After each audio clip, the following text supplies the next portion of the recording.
불편한 정답, 달콤한 오답이라는 제목으로 말씀을 나누고자 합니다. 어린아이들을 대하다 보면 정말 당황스러울 때가 한두 번이 아닙니다. 가끔은 민망하기까지 합니다. 너무 순수해서 이 어른들의 언어로, 어른들의 방법으로 좀 비꼬면서 한 이야기를 고지고대로 받아들이는 모습을 보면 오히려 말한 사람 자신이 당황스러워서 대화의 주제를 급선회하는 경우들도 간혹 있습니다. 대표적으로 이런 경우입니다. 너 나가. 너 공부 그렇게 할 거면 하지 마. 다음에 또 이런 성적 받아와. 너무 자연스러웠나요? 제가 쓰는 언어는 아니고요. 사실은 게으른 모습을 보면서 조금 더 했으면 좋겠는데 하는 안타까운 마음에, 좀 속상한 마음에, 좀 딱한 마음에 사랑해서 하는 이야기입니다.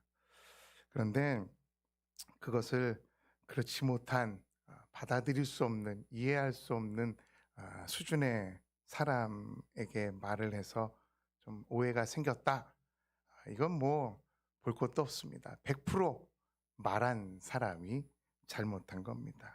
게다가 이 이야기를 들은 어린아이들이 너무 순수해서 집을 나가겠다고 짐을 싸고 호적에서 파버린다고 해서 동사무소 가서 호적 파는 것을 알아보고 공부하지 말라 그래서 갖고 있던 교과서를 다 팔아버리고. 이것도 너무 자연스러웠나요? 제 이야기는 아닙니다. 나가라 그래서 그냥 나가는 그런 경우들을 보면 당황스럽습니다. 근데 이 아이들은 이해를 못해요. 왜냐? 또 혼나요. 근데 왜 혼나는지를 몰라요.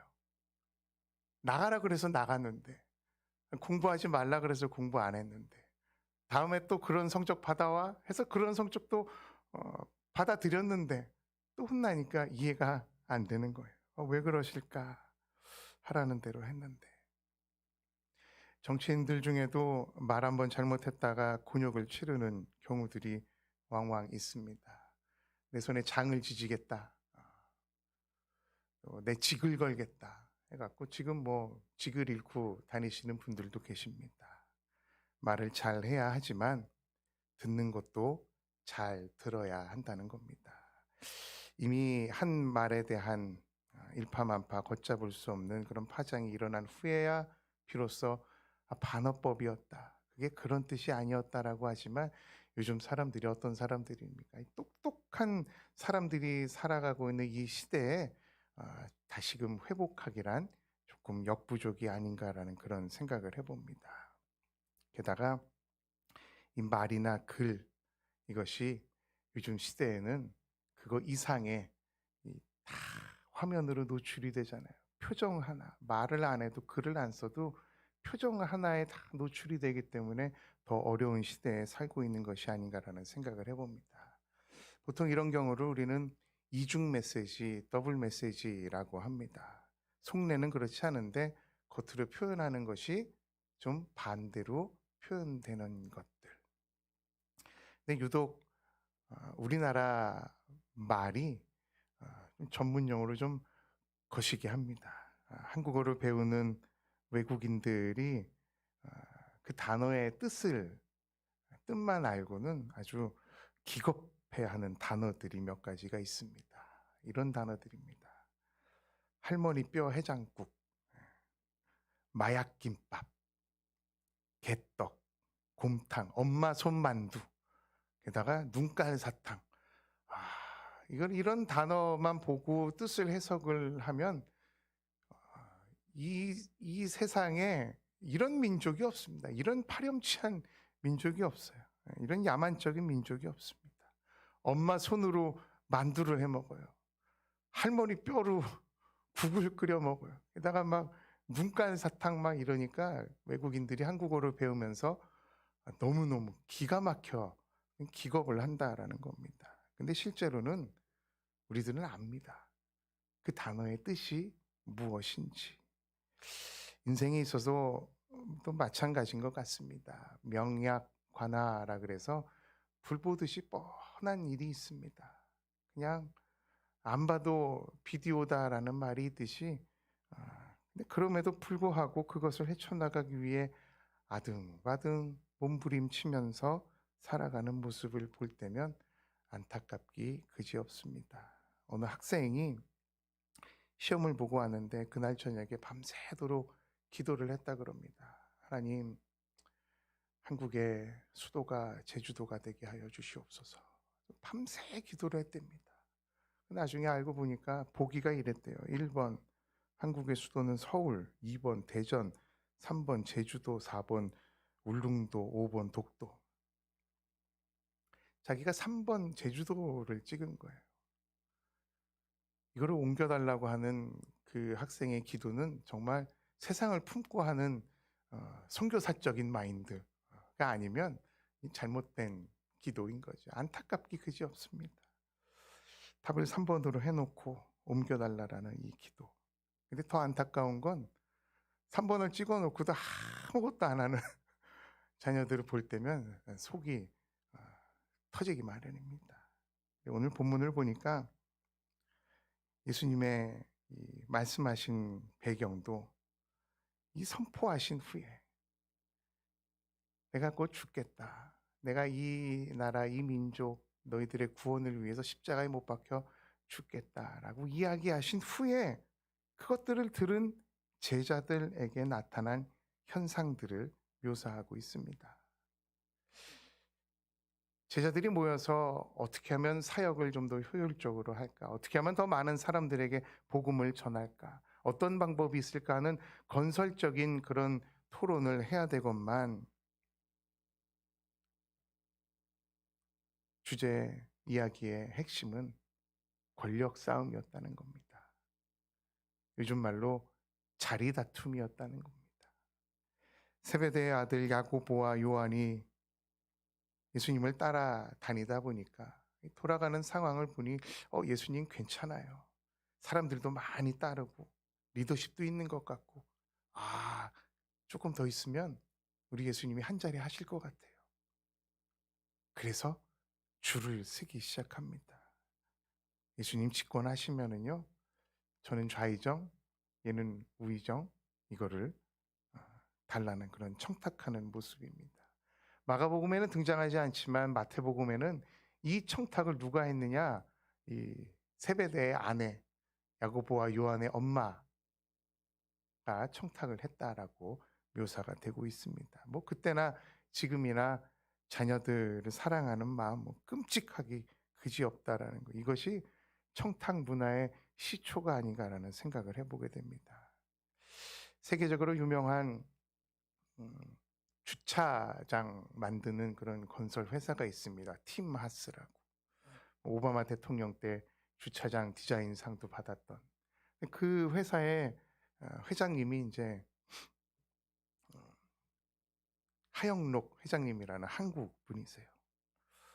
직원을 채용하다 보니까 한 가지 원칙이 생겼다라고 그럽니다. 어떤 원칙이냐? 또 한국 사람이니까 한국 엄마들 전화하고 이력서 갖고 오고 밤에 아는 사람 통해서 연락 오고 입사 서류를 제출한 본인 이외에 어떠한 사람이든 가족이든 지인이든 누구든지 청탁 전화나 메시지를 보내온다? 그럼 볼 것도 없이 무조건 탈락이라고 합니다. 경험에 의해서 나온 원칙인 것 같습니다. 왜냐하면 자기 자신의 인생을 부모나 어쩌면 부인에 의해서 끌린 사람들 회사에 입사시켜 보니까 전혀 도움이 안 되더라는 거예요. 우리 아들 잘 출근했는지, 우리 딸이 오늘 아파서 못 나가요. 업무가 너무 많아요.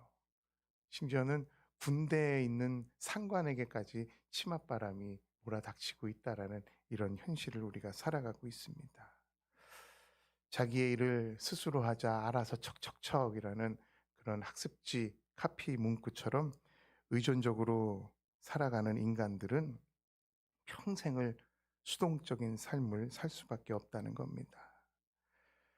TV에도 가끔 등장하지만 명문 고등학교, 명문 대학교를 나와서 명문 회사에 취직을 하고도 그 좋은 자리를 다 버리고 다른 일을 하는 사람들 인터뷰를 해보면 엄마가 하라 그래서 했어요. 내가 왜 이 자리에 있는지 모르겠어요. 그리고 자기가 원하는 거 해요. 치킨집을 하든 연예인을 하든 뭘 하든. 나이가 들 때까지 수동적으로 살아가는 사람들. 자기주도 학습이 되지 않으면, 바꾸어서 말하면 자기주도적인 신앙이 있지 않으면 우리의 신앙도 마찬가지가 된다는 겁니다. 나이의 많고 적음, 경험의 경중에 의해서 판가름 나는 것이 아닙니다. 한결같이 의존적이고 핑계대고 책임을 전가하는 사람, 이 사람들의 특징이 바로 수동적인 사람이라는 겁니다. 신앙적으로도 이를 방지하기 위해서 힘들어도 어떤 여건에서도 예배의 흐름을 멈춰서는 안 된다라는, 이걸 깨서는 안 된다라는 거예요. 현장에 나오든 온라인을 통해서든 정해진 시간에 주님 앞에 거룩함으로 드려지는 이 예배가 정말 우리의 신앙을 지켜내는 놀라운 열쇠가 된다라는 말입니다. 누구 때문이 아니라 하나님 앞에 스스로 약속하고 지켜내는 여러분들이 되셨으면 좋겠습니다. 우리 예수님 따라다닌 제자들 3년 정도 따라다녔습니다. 예수님의 모습을 지근거리에서 보면서 사랑이 뭔지, 섬기는 것이 뭔지, 희생이 뭔지, 이런 것들을 목도한 거예요. 그 자리에서 현장에서 현장 학습을 통해서 경험을 통해서 다 깨달은 바 보고 느꼈다라는 겁니다. 근데 아쉽게도 이 중에 단 한 명의 제자도 예수님의 마음을 헤아리는 사람이 없었다라는 겁니다. 예수님이 보는 눈이 없으셔서 그런 수준의 제자들을 선택을 하셨을까? 그것이 아니라 인간이 원래 그렇다라는 것을 알려주시기 위함, 거기에 그럼에도 불구하고 내가 기다리며 참고 안고 간다라고 하는 예수님의 성품을 보여주시는 장면입니다. 단지 제자들의 마음은 세상이 흘러가는 것과 동일하게 한 자리에 가 있었습니다.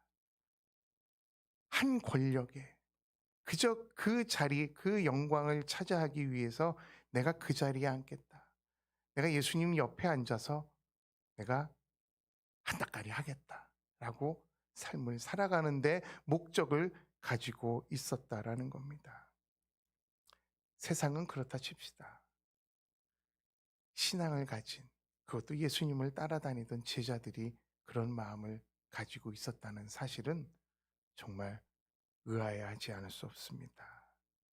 혹시 교회 다니시면서 승진을 위해서, 아니면 합격을 위해서, 아니면 어떤 문제 해결의 목적만을 가지고 다니시는 분들이 없으셨으면 좋겠습니다. 어느 정치인 보니까 교회 가서 세례 받고, 천주교 가서 세례명 받고, 불교 가서 법명 받고, 뭐 모든 종교를 다 섭렵한 그런 정치인들도 있더라고요. 그게 세상의 방법이라는 거예요. 여러분들 그것이 부러우시거나 혹시나 그렇게 삶을 살아가시는 분은 한 분도 안 계셨으면 좋겠습니다. 우리는 기억해야 됩니다. 예수님은 우리가 따르고 닮아가야 하는 그런 분이십니다. 예수님을 이용해서 저 편안한 삶, 우리의 야망을 실현하기 위한 어떤 요술램프의 진이 같은 그런 존재가 아니다라는 겁니다. 말씀 보니까 예수님의 두 제자 세베대의 아들 야고보와 요한뿐만 아니라 바디메오도 비슷한 상황에서 예수님께 요청을 한 거예요. 이 세베대의 아들들도 예수님께 요청을 했다라는 것과 큰 그림에서 보면 바디메오도 예수님께 예수님 제 눈 좀 띄워주세요라고 요청한 것 동일하게 같습니다만 이 아들들의 이야기에는 꾸지람을 얻으시고 바디메오에게는 눈뜸을 역사를 하셨다라는 겁니다. 예수님의 제자였던 이 야고보와 요한 따라다니면서 보는 거, 듣는 거, 맛보는 거 이거 다 깨달았을 텐데 말입니다. 근데 그들은 주님의 길을 영광의 길이고 꽃길이고 평탄한 길이고 나를 만족해 하는 길이다라는 그것으로 믿어왔다라는 겁니다. 예수님도 이들을 보고 안타까우셔서 너희가 무엇을 원하는지 도무지 알지를 못하는구나 라고 말씀하시는 장면. 더 저를 당황케 만든 건 주님께서 그 영광의 길, 꽃길, 평탄한 길, 만족의 길을 가실 것이다 라는 이 허황된 기대를 이 세베대의 아들 두 제자만 했느냐? 그렇지 않다라는 거예요. 주님 자신이 고난과 죽으심, 부활을 분명하게 제자들에게 말씀하셨건만 41절 한번 읽어볼까요? 오늘 읽진 않았지만 마가복음 10장 41절 12제자 말고 그 제자를 제외한 10제자가 듣고 그 두 제자 야고보와 요한에 대해 화를 내거늘. 이 화는 권면하거나 꾸짖는 그런 화가 아니에요. 그건 내 자리인데? 내가 이야기하려고 그랬는데? 내가 먼저 청탁하려고 그랬는데? 너희 막내들, 너네들이 먼저? 하면서 10제자 모두가 하나같이 화를 냈다는 거예요. 이것만 봐도 뭐 다 그 마음에 꿍꿍이가 있었다라는 사실을 알 수 있는 것 같습니다. 영광의 자리 좌우편에 내가 앉아야 되겠다. 그런데 주님은 섬김과 자기 목숨을 내어주는 희생의 길을 간다는 사실 제자에게 다시 한번 일깨워 주십니다. 사실 우리 눈에 또 우리 귀에 들려지고 보여지는 것들이 섬김이다, 희생이다 그러면 좀 듣기에는 불편합니다. 나에게 또 일을 시키는구나. 또 나에게 또 헌신을 바라시는구나. 재물을 바라시는구나. 희생을 바라시는구나 하는 좀 불편한 마음이 있지만 그것이 신앙적인 입장에서 봤을 땐, 하나님 입장에서 봤을 땐 그것이 정답이라는 거예요. 어떨 때는 자리를 주겠다, 보상해 주겠다, 권력을 주겠다, 안락과 누림을 주겠다라는 이 달콤한 말이 나를 살릴 것 같지만 그것이 오답일 경우가 있다라는 겁니다. 이방인과 언약 백성들, 믿음이 있는 자들과 믿음이 없는 자들, 신앙인과 비신앙인의 절대절명의 기준은 어떤 혈통이나 가문에 있지 않습니다. 오직 하나님의 구원을 믿는 믿음에 있다라는 사실입니다. 뭔가는 열심히 하는데 그 뜻을 모르고 하는 경우들, 길을 알려주는 것 같은데 또 돈을 벌게 해줄 것 같은데 답답한 마음을 시원하게 해주는 그런 답을 주는 것 같은데 결국에는 오답이라는 겁니다. 그것이 그 이상 패망의 길로 우리를 인도하고 있다는 겁니다. 아까 말씀드렸듯이 그 학생 열심히 머리 굴려서 3번을 찍었어요. 그래서 왜 3번을 찍었냐 물어보니까 자기가 시험을 보는 그 교실이 3반 교실이었대요. 뭐 모르면 여러 가지 그것들이 다 있잖아요. 시험 문제 철자가 몇 개냐. 그리고 자기가 3번째 앉아 있었대요. 이거는 3번이다. 그리고는 마음에 평안함이 왔다는 거예요. 모든 것이 3번으로 귀결되는 달콤한 그 유혹에 3번으로 찍고는 내년에 또 시험을 봐야 되는 그러한 상황에 맞닥뜨리게 된다는 거 아닙니까? 시험이 주는 진정한 의미를 모른 채 그저 성적에 따라서 나의 운명이 좌지우지되는구나라고 생각을 하는 그런 사람들. 이번 수능 시험이 끝나고는 그런 기사가 없기를 간절히 소망해 봅니다. 제가 봤을 때는 제가 만약에 예수님이었다면 이 제자들 속된 말로 날 샜어요. 싹수가 노래서 기대, 투자할 가치 이 한 모습을 보고는 저는 당장에 잘라버렸을 거예요. 전문 용어로 이것을 나가리라고 합니다. 안 되는 족속들이에요. 오늘 노 부부가 그러셨대잖아요. 기계는 고쳐 써도 사람은 안 고쳐지더라. 이 사람들은 안 되는 거예요. 경험에 의해서 이 사람은 안 돼. 가치가 없어. 그리고 정리해 버릴 수 있어요. 혹자는 이러한 과감한 행동을 보고 지혜롭다, 예리하다, 판단력이 있다라고 이야기하지만 제가 이 모습을 보면서 이런 생각을 해봤습니다. 그것도 어쩌면 달콤해 보이지만 오답일 수 있다는 생각입니다. 물론 깨끗하게 정리하면 마음은 편하겠죠. 더 이상 신경 안 써도 되고. 그럼에도 불구하고 예수님의 모습을 기억해야 됩니다. 그런 수준의 제자들을 상대로 결국에는 끝까지 찾아가셔서 깨닫게 하시고 다시금 뉘우치게 하시고 주님의 길을 따르는 제자로 살아갈 때까지 인내하셨던 예수님의 모습, 견디면서 또 기다리면서 가르치셨던 예수님의 모습, 아마 그것이 우리에게 보여주시고자 하시는 희생과 섬김의 모습이 아닌가라는 생각을 해봅니다. 예수님은 이것을 위해 오셨습니다. 44절, 45절입니다. 모든 사람의 종이 되어야 하리라. 모든 사람의 종이 되어야 하리라.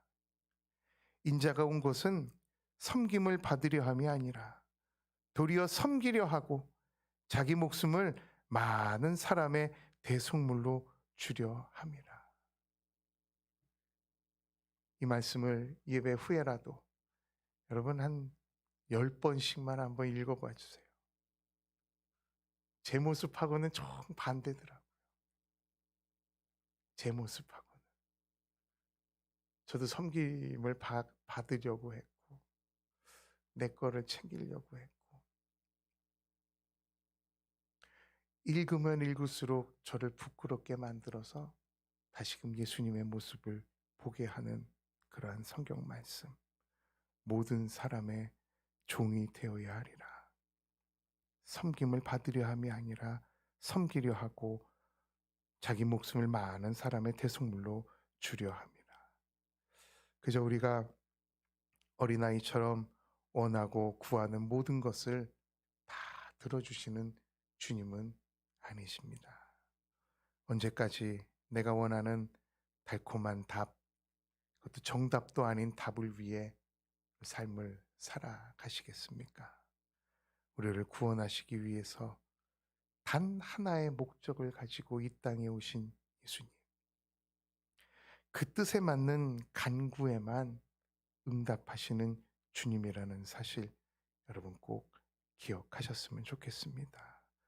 우리가 구하고 있는 것들, 우리가 원하고 있는 것들이 무엇인지 돌아보게 하는 이 말씀을 통해 여러분의 삶 속에서 불편하지만 정답을 향해 나아가는 좀 좁지만 영원한 길로 가시는 여러분의 삶 되시길 간절히 축원합니다. 함께 기도하시겠습니다.